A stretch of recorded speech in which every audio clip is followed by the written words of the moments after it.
الحمد للہ وکفا وسلام علی عبادہ الذین اصطفى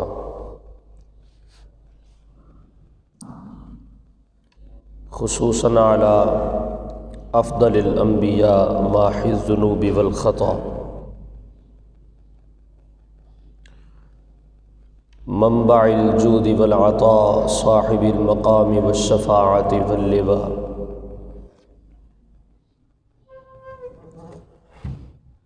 الذي دنا فتدلى فكان قاب قوسين أو أدنى فأوحى إليه ربه ما أوحى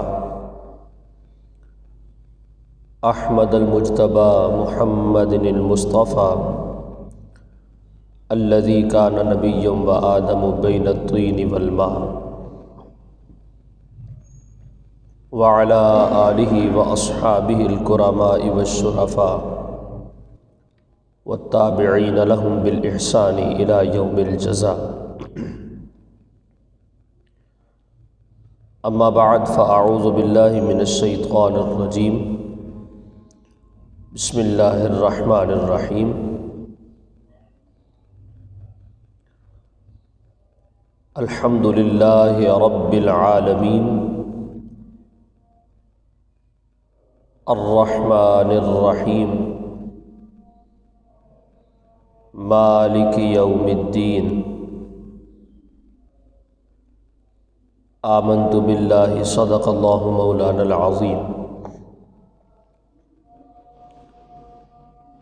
ببرکۃ ان اللہ وملائکتہ یصلون علی النبی یا ایہا الذین آمنوا صلوا علیہ وسلموا تسلیما۔ درود پاک پڑھ لیں بآواز بلند۔ الصلاۃ والسلام علیک یا سیدی یا رسول اللہ وعلی آلک واصحابک یا سیدی یا حبیب اللہ۔ الصلاۃ والسلام علیک یا سیدی یا رحمۃ للعالمین وعلی آلک واصحابک یا سیدی یا خاتم النبیین۔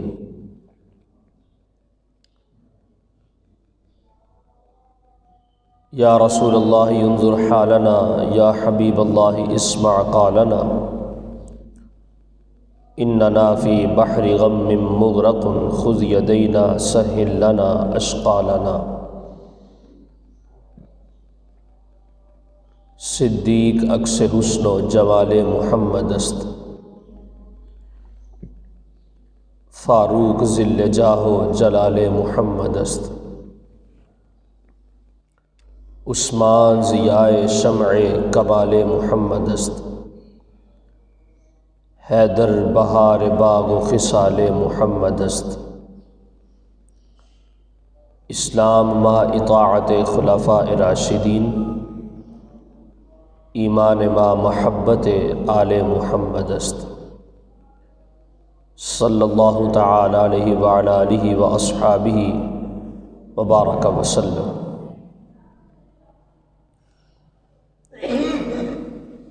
رضیت باللہ ربا وبالاسلام دینا وبمحمد رسولا ونبیا۔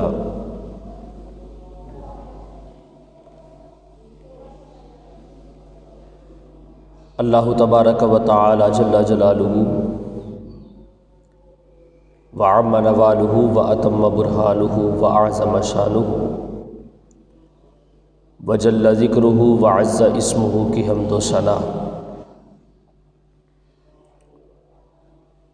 اور حضور سرور کائنات مفخر موجودات زینت بزم کائنات دستگیر جہاں غم گسار زماں سید سروراں حامی بے کساں قائد المرسلین خاتم النبیین احمد مجتبیٰ جناب محمد مصطفیٰ صلی اللہ علیہ وسلم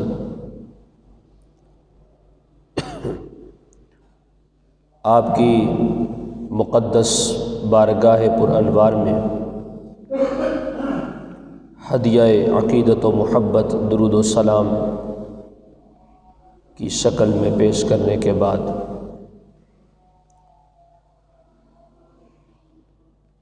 میرے نہایت ہی معزز و محترم حضرات و سامعین ذی وقار،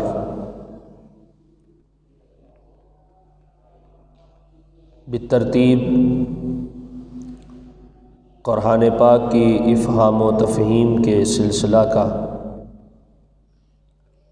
آغاز قرآن کی سب سے پہلی سورت فاتحہ کی تحقیق و تفسیر سے ہم نے شروع کیا ہے۔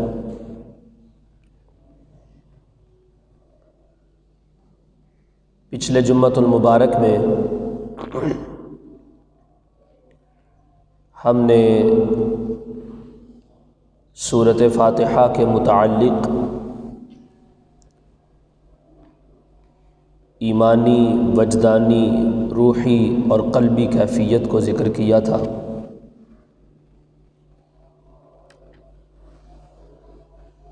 اس کے اسماء کو ہم نے دیکھا کہ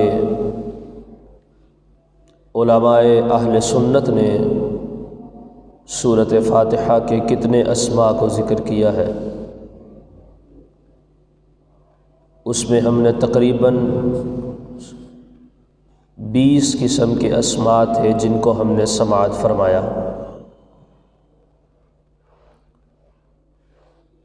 چند ایک دوبارہ مطابقت خطاب کے حوالے سے میں ذکر کر دیتا ہوں۔ ان اسماء میں سے ایک نام فاتحہ بھی ہے،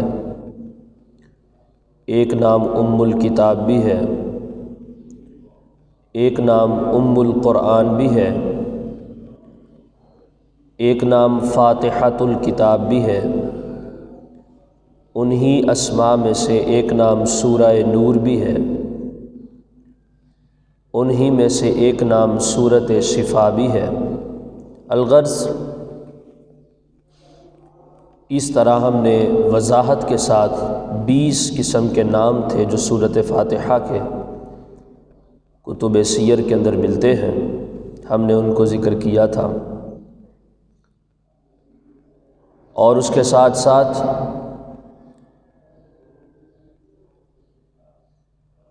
اللہ رب العزت کی طرف سے بطور انعام ایک وظیفہ اور ایک نسخہ بھی آپ کی سماعتوں کی نظر کیا تھا، جس کا طریقہ کار سورۃ فاتحہ کو بسم اللہ الرحمن الرحیم کے ساتھ متصل کر کے پڑھنے کا تھا، اور پوری ذمہ داری کے ساتھ، پوری سند کے ساتھ اس کی حدیث کو روایت کیا۔ تقریباً 15 سے 20 واسطوں سے وہ روایت جناب سیدنا اسرافیل علیہ السلام کے ذریعے سے اللہ تعالی ہم تک اس حدیث پاک کو پہنچاتا ہے، اور اس کے اندر فرمایا گیا کہ جس نے ایک مرتبہ سورۃ فاتحہ کو بسم اللہ الرحمن الرحیم کے ساتھ ملا کر پڑھا تو اللہ تعالیٰ فرماتا ہے کہ مجھے میری عزت، میرے کرم اور میری رحمت کا واسطہ میں اس کے سارے گناہوں کو معاف کر دیتا ہوں۔ تو یہ تمہیداً چند ایک گزارشات تھیں جن کو میں نے پچھلے جمعۃ المبارک کے ساتھ ربط کے طور پہ ذکر کیا ہے۔ آج ہم آیات بینات سورۃ فاتحہ کی شروع کرتے ہیں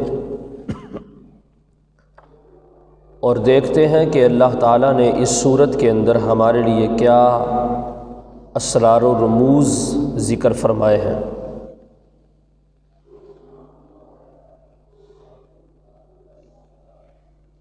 یاد رکھیے گا، جب سے انسانیت وجود میں آئی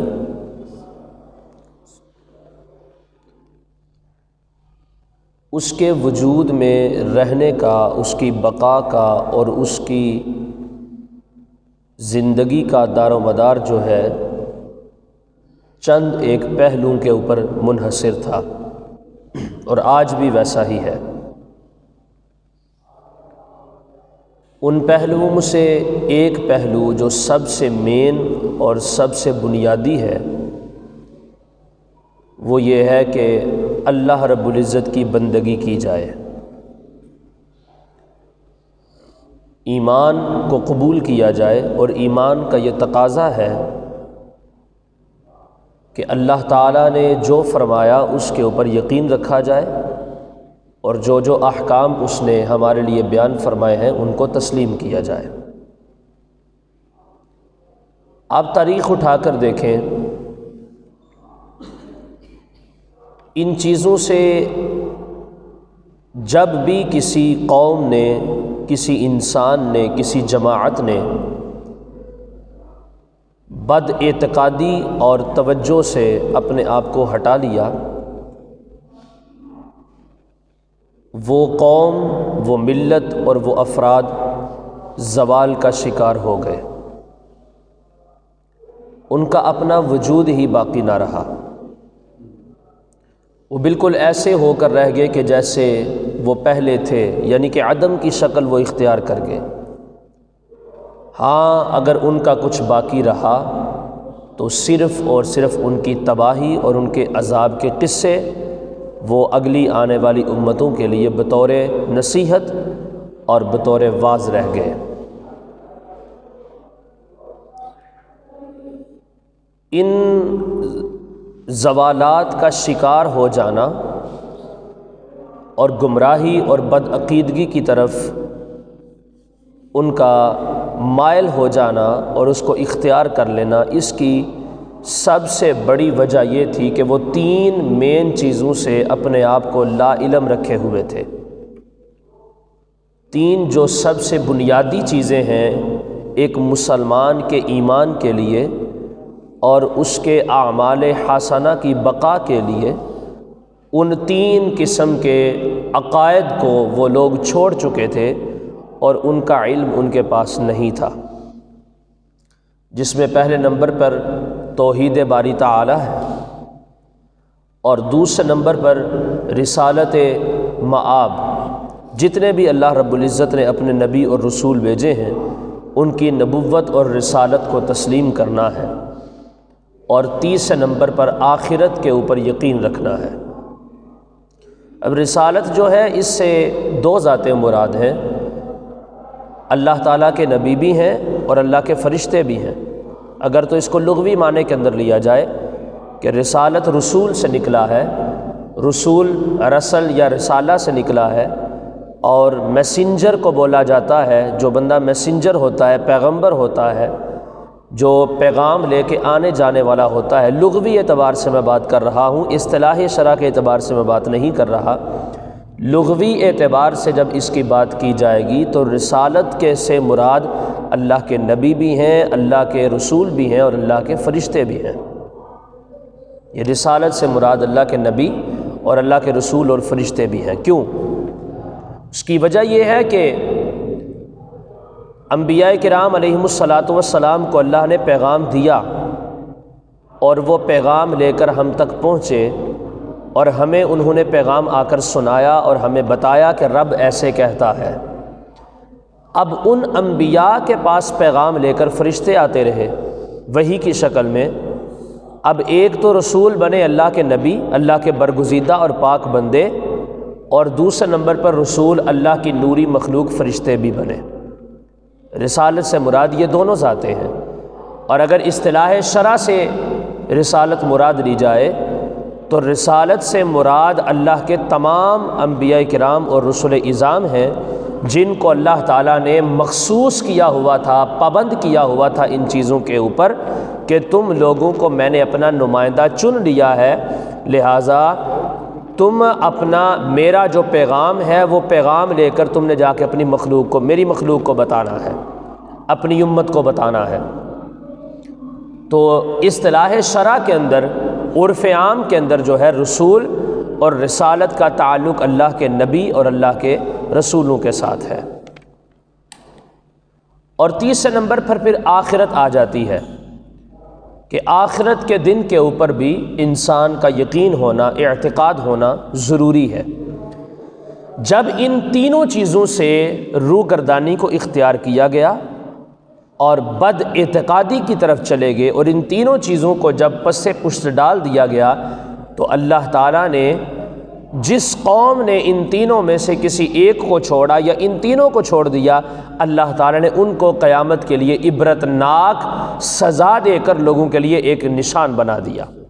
آپ تاریخ اٹھا کر دیکھیں، قوم لوط کے ساتھ دیکھ لیں کیا ہوا، قوم عاد کے ساتھ دیکھ لیں کیا ہوا، اور قوم صالح کے ساتھ دیکھ لیں کیا ہوا۔ انہوں نے اللہ کی بھی نافرمانی کی، اللہ کے رسول کا بھی انکار کیا، اور اس بات کا بھی انکار کرتے تھے کہ ہمیں کوئی پوچھنے والا نہیں ہے، ہم ہی جو ہیں وہ مالک و مختار ہیں، سب سے زیادہ طاقتور ہم ہیں۔ قوم عاد کا یہ سلسلہ تھا، اور وہ اس قدر قوی اور اس قدر مضبوط قسم کے افراد تھے کہ اتنے بڑے ان کے قد تھے اور اتنے مضبوط تھے کہ وہ پہاڑوں کو کاٹ کر ان کے اندر رہا کرتے تھے، اور کہتے تھے کہ ہم اتنے مضبوط اور قوی اجسام والے اور قوی جو ہے اعصاب والے ہم لوگ ہیں، ہمیں کون زوال کا شکار کر سکتا ہے یا ہماری پکڑ کون کر سکتا ہے۔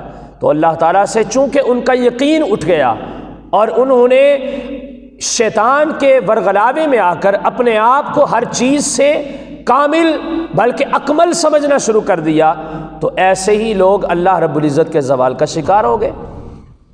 اب جیسی قوم تھی، جیسی ان کی سوچ ہوتی تھی، ویسا ہی ان کے اوپر عذاب مسلط کیا جاتا تھا۔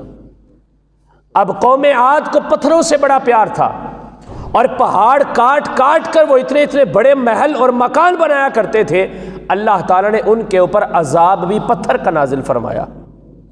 تو جیسی قوم ہوتی تھی ویسا ہی عذاب اللہ تعالیٰ ان کے اوپر مسلط کرتا تھا، جیسی ان کی سوچ اور جیسے ان کے نظریات ہوتے تھے ان کے ساتھ ویسا ہی معاملہ کیا جاتا تھا۔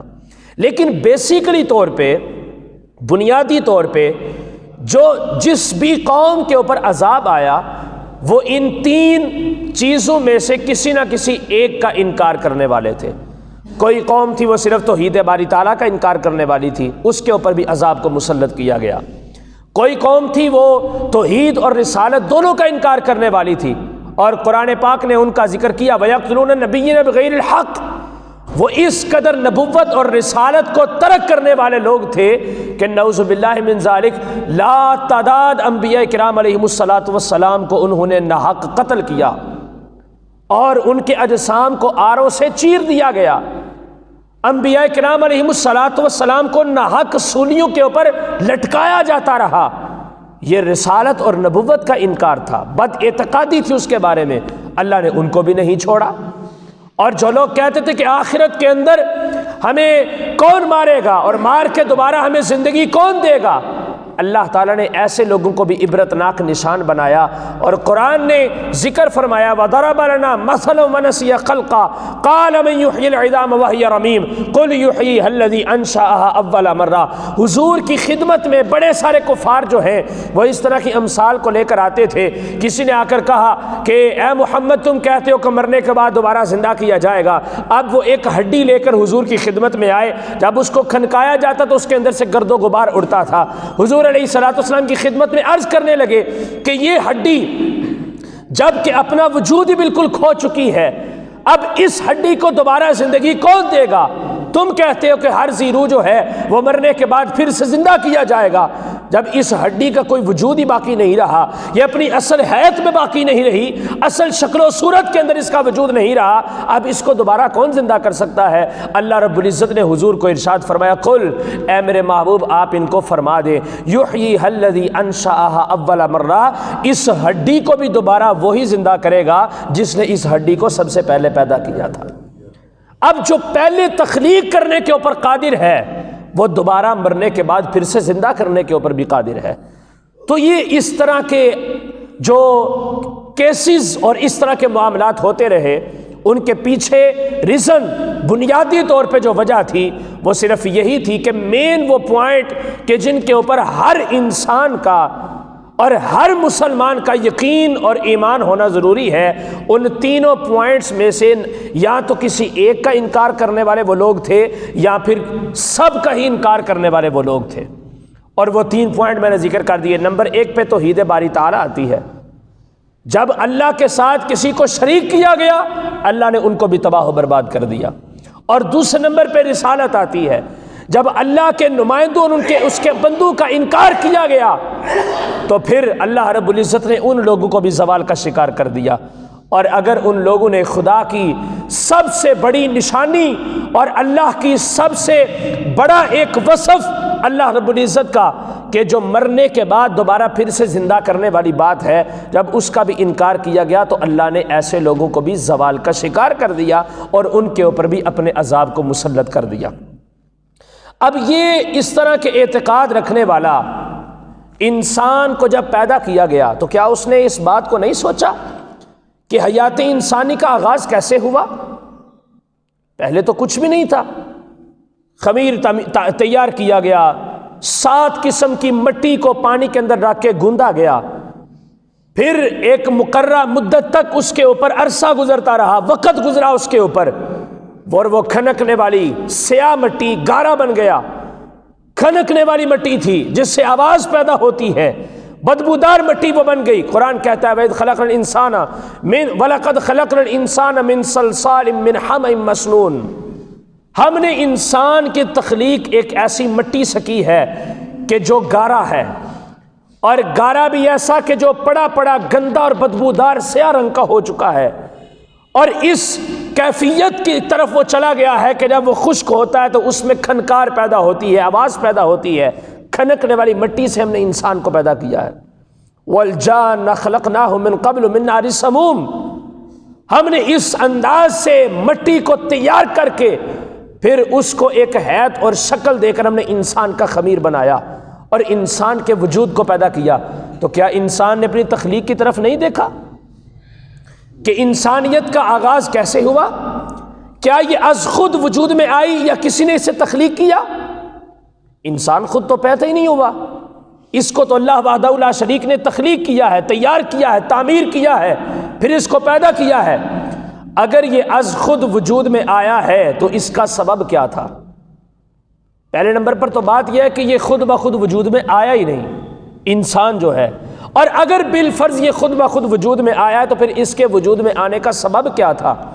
اگر کسی نے اسے تخلیق کیا ہے تو وہ تخلیق کرنے والا کون تھا؟ اب جب انسان اپنی بنیاد اور اپنی اصل کی طرف لوٹے گا تو پھر اسے بلا تعمل آنکھیں بند کر کے اللہ رب العزت کی ذات کا نعرہ لگانا پڑے گا، یقین کرنا پڑے گا، اور اللہ کے اوپر اعتقاد کو جو ہے وہ مضبوطی سے کھڑا کرنا پڑے گا۔ پھر اسے پتہ چلے گا کہ میں پہلے کیا تھا اور مجھے کس نے تخلیق کیا، اور میں کیسے پیدا ہوا اور مجھے کس کے اوپر ایمان رکھنے کی ضرورت ہے۔ تو اس لیے دوستو اللہ تعالیٰ نے اس ضرورت اور اس وجہ کو ملحوظ خاطر رکھا اور اپنی مقصود نظر رکھ کے اللہ تعالیٰ نے ہمیں ایک قرآن عطا فرمایا، اور اس قرآن کی پہلی سورت جو ہمیں سورت فاتحہ کی شکل میں عطا فرمائی، اس کا رب نے ہمیں یہ درس دیا کہ جب تم نے میری بارگاہ کی طرف آنا ہے اور ایک ایسا واسطہ کہ جس کو اختیار کر کے تم نے میرے قرب کو حاصل کرنا ہے، اس کا آغاز ہی میری توحید سے ہوتا ہے۔ سب سے پہلے تم نے میرا نام لینا ہے اور کہنا ہے بسم اللہ الرحمن الرحیم الحمدللہ رب العالمین۔ میں تعریف کرتا ہوں اس رب کی کہ جو پوری کائنات کو پالنے والا ہے، میں اس خدا کو ماننے والا ہوں۔ اب جس وقت تم اس چیز کا نعرہ لگا لو گے تو اللہ رب العزت کی توحید کے اوپر تمہارا یقین ہو جائے گا، خدا کو تم تسلیم کرو گے، اور اس کی وحدانیت جو ہے وہ تمہارے عقائد کے اندر شامل ہو جائے گی، اور تمہیں پتہ چل جائے گا کہ اتنی بڑی وسیع قسم کی کائنات کو کسی کے چلائے بغیر نہیں چلایا جا سکتا۔ آج ہم سے تو اپنے گھر کا ایک نظام نہیں تبدیل ہوتا، ہمارے نظام کے اندر جو ہے گھروں کے معاملات کے اندر کئی قسم کے اشتراک ہوتے ہیں۔ بیٹا ہے وہ اپنی مرضی سے نظام چلاتا ہے، بیٹی ہے وہ اپنی مرضی سے چلاتی ہے، بیوی ہے وہ اپنی مرضی سے چلاتی ہے، شوہر ہے وہ اپنی مرضی سے معاملات کو طے کرتا ہے، باپ کچھ اور کر رہا ہے، بیٹا کچھ اور کر رہا ہے، ماں کچھ اور کر رہی ہے، اور بیٹی کچھ اور کر رہی ہے۔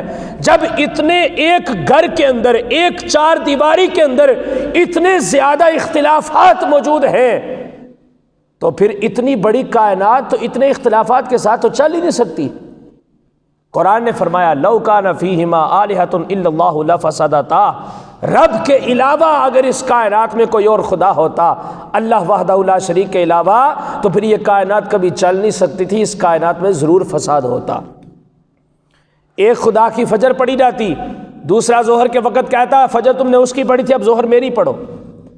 اب یہ اشتراک خدا جو ہے یہ کائنات کے نظام کی تباہی کا بہت بڑا سبب تھا، اس لیے اللہ رب العزت نے فرمایا کہ میں نے چونکہ کائنات کو تخلیق کیا ہے، میں نے نظام چلانا ہے۔ اس کی خوبصورتی ایسے ہی ہے کہ ایک حاکم ہو اور سارے اس کے محکوم ہوں، ایک خالق ہو سارے اس کی مخلوق ہو، ایک پالنے والا ہو پروردگار ہو اور سارے اس کی دولت، اس کی نعمتیں اور اس کے رزق کے اوپر پرورش پانے والے لوگ ہوں، اور جب ان کے لیے کوئی بھی حکم صادر کیا جائے وہ سارے کے سارے لبیک کہتے ہوئے اس کی بارگاہ میں جھک جائیں۔ تو میں نے انسان کو جو تخلیق کیا سب سے پہلا اس کی خلقت کا دستور میں نے اسے یہ دیا کہ تم نے میری توحید پر یقین رکھنا ہے۔ اس لیے فرمایا الحمدللہ رب العالمین۔ قرآن کی طرف تم بعد میں جاؤ، پہلے میرا تعارف پڑھو کہ میں وہ رب ہوں جو پوری کائنات کو پالنے والا ہے۔ پتھر کے اندر بھی کیڑا ہے میں اس کو بھی رزق دیتا ہوں، زمین کی تہوں میں بھی کوئی مخلوق پائی جا رہی ہے تو میں اس کے اوپر بھی اپنی نعمتوں کو نازل کرتا ہوں۔ کہاں کہاں جہاں پر بھی کوئی بھی میری مخلوق ہے، چاہے انسان کی شکل میں ہے یا جانور کی شکل میں ہے، پرندے کی شکل میں ہے، درندے کی شکل میں ہے، جنگل میں رہتا ہے، بیابان میں کوئی رہتا ہے یا شہر کی آبادی کے اندر رہتا ہے، ان سب تک رزق پہنچانا میرا کام ہے، کیونکہ ان کا خالق میں ہوں، ان کا مالک میں ہوں، ان کا رازق میں ہوں۔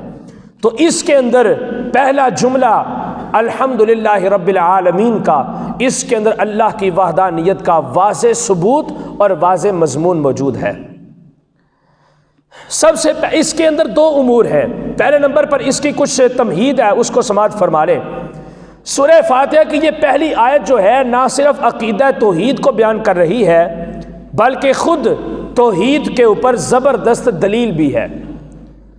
آیت مذکورہ میں فرمایا گیا کہ سب تعریفوں کا مستحق اللہ تعالی ہے۔ اب یہ لفظ الحمد جو ہے، اس الحمد کے اوپر صرفی اور نحوی لغوی اعتبار سے اگر تحقیق کی جائے تو اس کے اوپر الف لام جو ہے، میں زیادہ ڈیٹیل اور وضاحت کے اندر نہیں جاتا چونکہ وقت مقررہ کی یہ ضرورت نہیں ہے کہ میں آپ کے سامنے اس کو پیش کروں، یا اہل علم کے لیے بات ہے، ہم تو سادہ لوگ بیٹھے ہوئے ہیں۔ صرف اتنی سی بات میں بتا دیتا ہوں، اس کو پلے باندھ لینا کہ لفظ الحمد کے اندر حمد نکلا ہے تعریف سے، اور اس کا مطلب ہوتا ہے تعریف، کسی کی بھی تعریف بیان کرنا۔ اور یہاں پر للہ جو اللہ رب العزت کا اسم ذکر کیا گیا ہے، اس میں جلالت، اس حمد کا مطلب یہ ہے کہ یہاں پر صرف اللہ کی تعریف ہے، اللہ کے علاوہ کسی اور ذات کی تعریف نہیں ہو سکتی اس میں۔ اور بنیادی طور پہ حقیقی معنوں کے اندر تعریف کے لائق جو ذات ہے وہ اللہ رب العزت کی ذات ہے۔ اور لفظ الحمد کے اوپر جو الف لام ہے، جو حمد سے پہلے آتا ہے، اس الف لام کا مطلب یہ ہے آسمان کی بلندیاں ہوں یا زمین کی تہیں ہوں، تحت الثری سے لے کر عرش اولی تک کائنات میں جس کسی ذرے کی بھی اگر کسی نے تعریف کرنی ہے تو وہ بھی تعریف اور اس کا بھی مستحق صرف اللہ رب العزت ہے۔ کائنات کی جملہ تعریفیں ساری کی ساری۔ اب دیکھیں انسان ہے، انسان کے وجود کے اندر بڑے سارے بلکہ پورے کا پورا وجود، آنکھیں ہیں، بال ہیں، ایک ایک بال انسان کا تعریف کے لائق ہے، اس کا ایک اپنا معیار ہے، اس کا ایک اپنا مقام ہے۔ اگر دیکھیں اللہ تعالیٰ نے جس انسان کو پیدا کیا، اس کو جو بھی اس کے جسم کے اندر چیزیں رکھی ہیں، نعمتیں رکھی ہیں، ان میں سے اگر کوئی ایک بھی سکپ ہو جائے تو انسان کے اندر عیب آ جاتا ہے، انسان کے اندر عیب آ جاتا ہے، اس کی ذات معیوب ہو جاتی ہے، اور ہمارے معاشرے کے اندر اس کو کامل نہیں سمجھا جاتا، اس کو ناقص کہا جاتا ہے۔ مثال کے طور پر جس کے سر کے بال اڑ جائیں، لوگ اس کو یہ تو نہیں کہیں گے کہ اس کے سر پہ بال ہے، لوگ تو اس کو گنجا کہیں گے کہ اس کے سر پہ بال نہیں ہے، اور پھر اس کا ایک مذاق بھی بنے گا اور اس کو عجیب و غریب قسم کی صورت کے اندر جو ہے تحویل کر کے پیش کیا جائے گا۔ اسی طرح اگر کسی کے دانت جو ہے وہ ٹوٹ جاتے ہیں سامنے والے، تو لوگ اس کو کہتے ہیں بھائی اس کے اندر نقص آ گیا چونکہ اس کے سامنے دانت نہیں، یہ خوبصورتی نہیں ہے اس کی۔ الغرض بہت ساری مثالیں ہیں انسان کے اپنے جسم کے اندر۔ ہاتھ ہیں، اگر دونوں موجود ہیں تو انسان خوبصورت لگتا ہے، کسی ایک کے اندر بھی عیب آ گیا تو انسان کی خوبصورتی سلب ہو جاتی ہے۔ پاؤں ہیں، وہ چلنے کے لیے ہیں، اگر دونوں صحیح سلامت ہیں تو انسان کی خوبصورتی ہے، اور اگر ان میں سے کوئی ایک بھی کسی نہ کسی زوال کا شکار ہو چکا ہے تو انسان کے جسم کی خوبصورتی کے اندر فرق آ جائے گا۔ لوگ اس کو مکمل طور پہ کامل نہیں کہیں گے، اس کو ناقص کہنا شروع کر دیں گے۔ کوئی کہے گا یہ لنگڑا ہے، کوئی کہے گا یہ اپاہج ہے، کوئی کچھ کہے گا، کوئی کچھ کہے گا۔ یعنی کہ بات کرنے کا مقصد یہ ہے کہ انسان کی ذات کے اندر اللہ تعالیٰ نے جو کچھ بھی خصوصیات رکھی ہیں وہ خصوصیات موجود ہوں تو انسان کی تعریف ہے۔ اب بظاہر تو خصوصیات کی موجودگی میں تعریف ایک انسان کی ہوگی، لیکن بات وہی ہے کہ وہ مصور کیسا ہوگا جس کی یہ تصویر ہے۔ وہ مصور بنیادی طور پہ، بیسیکلی طور پہ تعریف رب ذوالجلال کی ہوگی۔ تو کائنات میں کسی کی بھی تعریف کر لیں، کسی کی بھی تعریف کریں، ایک انسان سے لے کر ایک چھوٹے سے ذرے تک، ایک جانور سے لے کر انسان تک، کسی بھی معاشرے کی مخلوقات میں سے کسی ایک مخلوق کے ایک فرد کی بھی تعریف کریں گے تو وہ بظاہر تو اس انسان کی یا اس چیز کی تعریف ہوگی، لیکن بیسیکلی طور پہ تعریف اسی کی ہوگی جو اس کو بنانے والا ہے، جو اس کو بنانے والا ہے۔ تو اس لیے فرمایا الحمد، یہ پہلا جملہ ہے تمہارے لیے۔ تم نے قرآن پڑھنا ہے اور قرآن کے اندر اللہ کے رسولوں کو بھی تعریفیں آئیں گی، اللہ کی مخلوقات کے بھی ذکر آئیں گے، پھر وہاں پر جانوروں کا بھی تذکرہ ہوگا، بڑے بڑے انواع و اقسام کے جانور آئیں گے، بڑی بڑی خوبصورتی والے اللہ نے مخلوقات جو پوری کائنات کے اندر پیدا فرمائی ہے، کہ کوئی جو ہے وہ 2 قدموں پہ چلتا ہے، کوئی 4 قدموں پہ چلنے والی مخلوق ہے، کوئی اپنے پیٹ کے بعد رینگنے والی مخلوق ہے۔ ان ساری مخلوقات کے جب تم رنگ دیکھو گے تو ان ساروں کے رنگ کے اندر اتنا یاد رکھنا کہ ان کو بنانے والا وہ اللہ وحدہ لا شریک ہے۔ جب ان کی تعریف کرو گے تو ساتھ تم نے یہ بھی کہنا ہے بھائی تعریف اسی کی ہے جس نے ان کو تخلیق کیا ہے۔ تو جملہ تعریفیں پوری کائنات کی، تحت الثری سے لے کر عرش اولی تک پوری کائنات میں جتنی بھی تعریفات ہیں وہ ساری کی ساری اللہ رب العزت کے ہی شان کے لائق ہے۔ وہ اللہ وحدہ لا شریک کی تعریفات ہے، کیونکہ ہر چیز کو اس نے تخلیق کیا ہے۔ تو لفظ الحمد کے اندر پوری کائنات کی تعریفات موجود ہیں، ساری کی ساری تعریفیں، جن سے تعریف بنیادی طور پہ ساری کی ساری تعریفیں اس اللہ وحدہ لا شریک کے لیے ہیں جو پوری کائنات کو پالنے والا ہے، جو پوری اب یہ پوری کی پوری جو ایک آیت ہے، اس کے ایک ایک جملے کے اندر اللہ کی وحدانیت کا اعلان ہے۔ پورے جملے کے اندر، ایک ایک جملے کے اندر الحمد کو دیکھ لیں، اس کے اندر بھی اللہ کی تعریف ہے، اور اس کے اندر بھی وحدانیت ہے کہ بیسیکلی بنیادی طور پہ ساری تعریفات کا مالک اللہ وحدہ لا شریک ہے، اس کے علاوہ کوئی اور نہیں ہے۔ اس کے بعد آ گیا اس میں جلالت اللہ۔ اب اس میں جلالت جو اللہ ہے اس کی بھی اگر تحقیق کی طرف جائیں تو یہ بھی اللہ کی وحدانیت کے اوپر دلالت کرتا ہے، یعنی کہ یہ نام اور یہ اسم مبارک ایسا ہے کہ سوائے خدا کے کسی اور کا نام یہ رکھا نہیں جا سکتا۔ کسی کو مذاق کے طور پہ بھی نہیں کہا جا سکتا کہ تو میرا خدا ہے۔ اعلیٰ حضرت نے بڑا سختی کا فتویٰ دیا ہوا ہے اس کے اوپر، اگر کوئی مذاق سے کہے تو اس کے اوپر توبہ کرنی لازم ہے، اور اگر کوئی کسی کو خدا جان بوجھ کر کہہ دیتا ہے تو اس کے اوپر تجدید ایمان کرنا ضروری ہے، وہ سمجھے کہ وہ ایمان سے خارج ہو چکا ہے۔ لفظ خدا، جب لفظ خدا جو ہے یہ اللہ کے علاوہ کسی اور پہ بولا نہیں جا سکتا تو اس میں جلالت اللہ جو ہے وہ کسی اور کے اوپر کیسے بولا جا سکتا ہے؟ اور یہاں پر ایک عقیدہ بھی درست کر لیں، ہمارے معاشرے کے اندر بھی یہ کہا جاتا ہے اور چلو جا تو بڑا میرے تے خدا لگا ہے، یہ اکثریت ہمارے معاشرے کے اندر یہ جملہ بولا جاتا ہے، اس سے اجتناب کریں، اور یہ بہت بڑا کفریہ کلمہ ہے۔ اگر تو آپ اس کی حساسیت کو سمجھتے ہیں پھر آپ نے جان بوجھ کے بولا تو پھر آپ کو توبہ کرتے ہوئے کلمہ دوبارہ پڑھنے کی ضرورت ہے، اور اگر آپ نے سہون غلطی سے آپ کی زبان سے نکل گیا، آپ کا مقصود اس کو کہنا ایسا نہیں تھا، تشبیہ خدا کے ساتھ دینا مقصود نظر نہیں تھا، پھر اگر آپ کی زبان سے نکل چکا ہے تو توبہ، سختی والی توبہ اللہ رب العزت کی بارگاہ میں کرنے کی آپ کو ضرورت ہے، اور اس کے اندر بھی یہ ہے کہ تجدید ایمان احتیاطی طور پہ دوبارہ پھر سے کلمہ پڑھیں کہ یا اللہ مجھ سے یہ غلطی ہو گئی، میں تم سے معافی طلب کرتا ہوں۔ تو الحمد کے اندر بھی اللہ کی وحدانیت، اور للہ لفظ اسم جلالت کے اندر بھی اللہ کی وحدانیت۔ اب آگے آ گیا رب۔ رب کا مطلب ہوتا ہے پالنے والا۔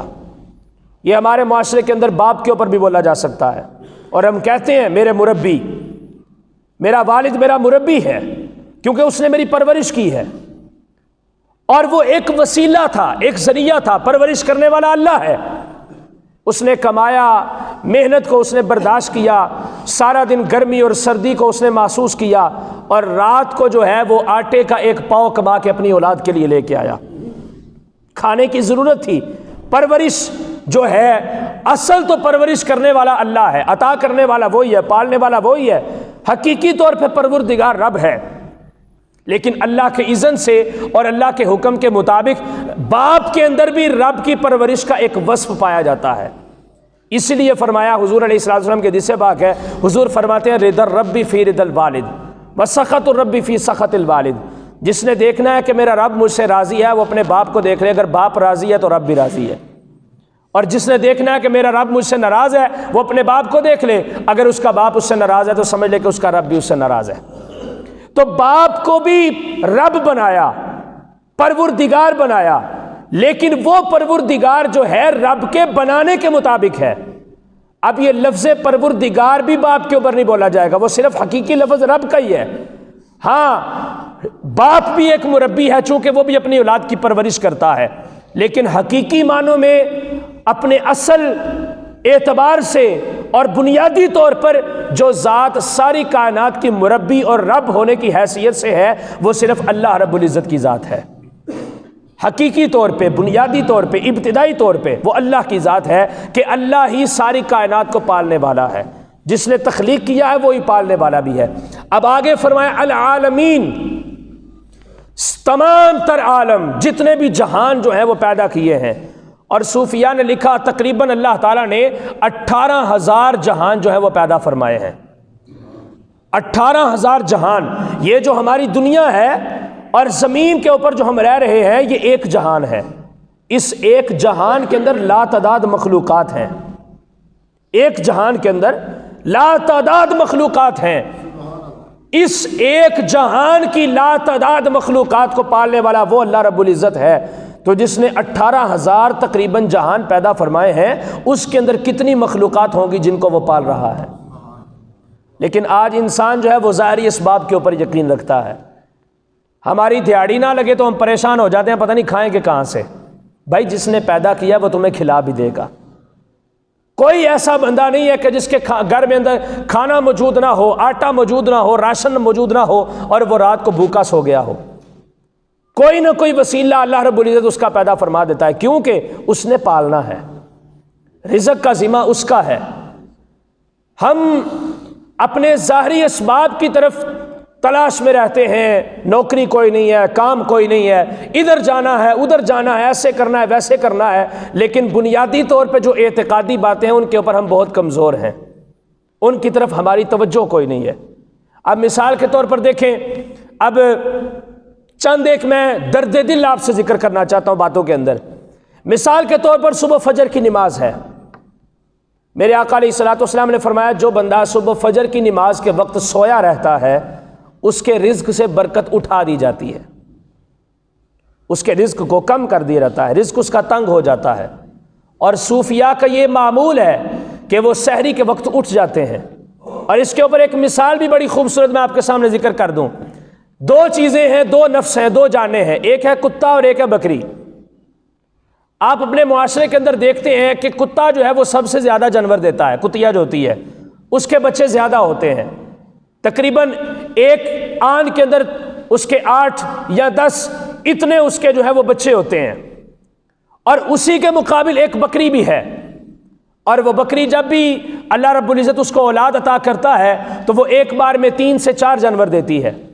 اب پوری دنیا کے اندر ہفتے کے 5 دن صرف منگل اور بدھ کو گوشت نہیں ملتا ہمارے سیالکوٹ میں، باقی شہروں کی میں بات نہیں کرتا۔ منگل اور بدھ کو بکرے کا گوشت کے لیے دکانیں بند ہوتی ہیں اکثریت، لیکن باقی پورا ہفتہ اس کا گوشت کھایا جاتا ہے۔ وہ کم جانور دیتی ہے بکری، اور کتیا جو ہے وہ زیادہ جانور دیتی ہے، لیکن کتا کہیں پر بھی کھایا نہیں جاتا، نفس نہیں اس چیز کو تسلیم کرتا۔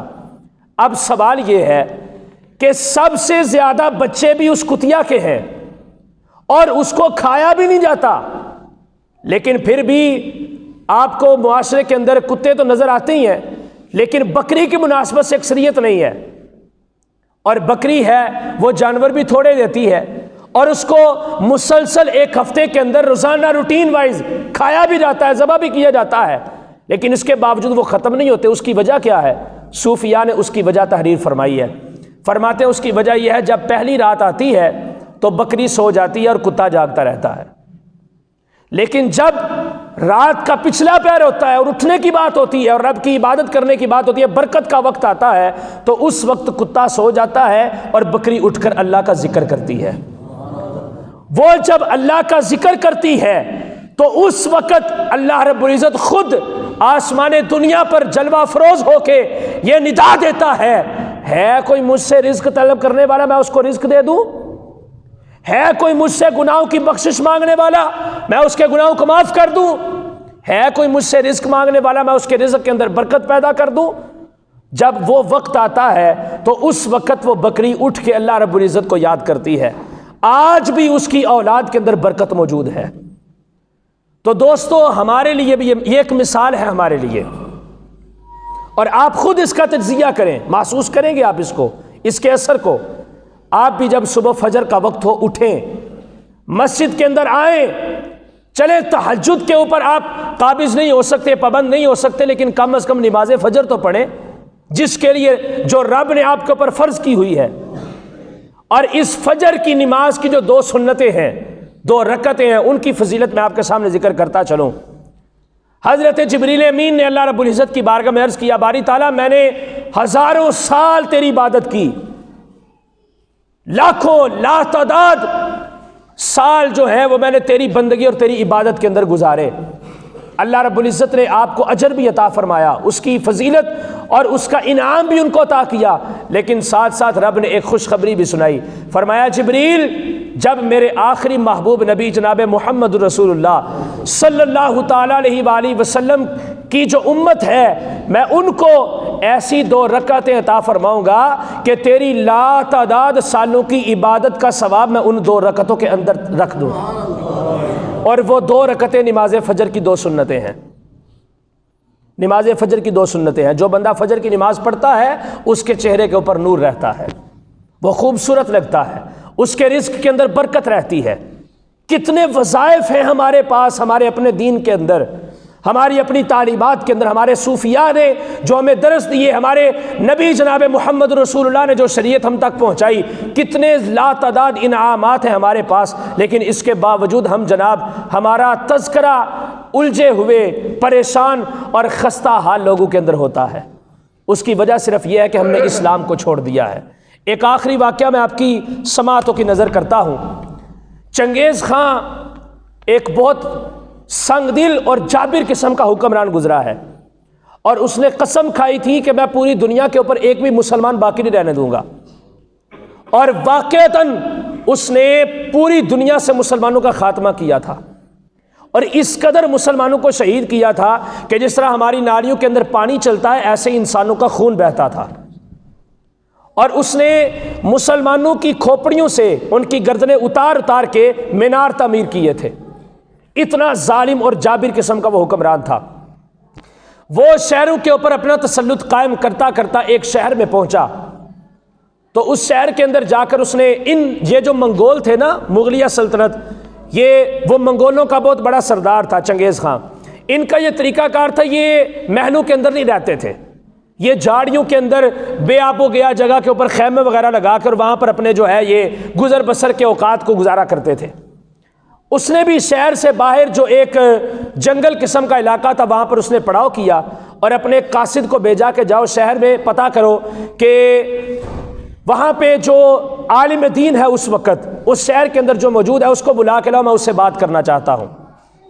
وہ گیا، اس نے جا کر قاصد نے جا کر پیغام شہر والوں کو دیا کہ تمہارے درمیان جو سب سے بڑا عالم دین ہے یہ سب سے بڑے دشمن جو تھے وہ علماء کے ہی تھے. علماء کو انہوں نے بھی بڑا نقصان پہنچایا. اس نے کہا کہ چنگیز خان نے ایک عالم کو طلب کیا ہے اور وہ اس کو بلاتا ہے کہ میری بات آ کے سنیں. اب وہ علماء کہنے لگے کہ ہم کسی دنیا دار اور کسی ظالم کے بلانے پہ ہم نہیں جاتے اور نہ ہمیں جانے کی کوئی ضرورت ہے. اسے کہو کہ وہ خود آ جائے. لیکن چونکہ ہونا تو وہی تھا جو اس کے جبر اور ظلم کی داستان تھی, اس کے مطابق ہی سارا فیصلہ ہونا تھا. ایک کم سن نوجوان عالم دین جو ہے اس نے اس کے میسج اور اس کے پیغام کو تسلیم کیا اور تین قسم کے جانور لے کے وہ جو ہے اس کے ساتھ چل پڑا کہ میں چنگیز خان کے پاس جاتا ہوں. ایک اس نے اونٹ لیا, ایک اس نے بکری پکڑی اور ایک اس نے مرغا لیا, لے کر چلا گیا. اب چنگیز خان کے خیمے کے باہر اس نے ان تینوں جانوروں کو باندھا اور خود چنگیز خان کے سامنے حاضر ہو گئے. چنگیز خان نے کہا کہ یہ تو ہے ایک ناقص اور کمزور سا انسان جس کے ساتھ میں بات کروں گا. اس نے کہا چنگیز خان اگر مجھ سے بڑی چیز سے تو ملنا چاہتا ہے تو جا کے باہر دیکھ, میں اونٹ لے کے آیا ہوں, اس کے ساتھ جا کے بات کر لے. اور اگر تو مجھ سے بلند آواز والے سے ملنا چاہتا ہے تو باہر ایک مرغا ہے, جا کے تو مجھ سے بات کر لو. اور اگر تم مجھ سے خوبصورت اور مجھ سے زیادہ عقل مند کے ساتھ ملنا چاہتا ہے, بات کرنا چاہتا ہے, تو جا کر دیکھو باہر بکرا باندھا ہوا, اس کے ساتھ جا کے بات کر لو. چنگیز خان نے محسوس کیا کہ یہ بہت عقل مند انسان ہے. اس نے ایک سوال کیا. اب ہماری تنزلی اور ہمارے زوال کا سبب اس سوال کے جواب کے اندر موجود ہے.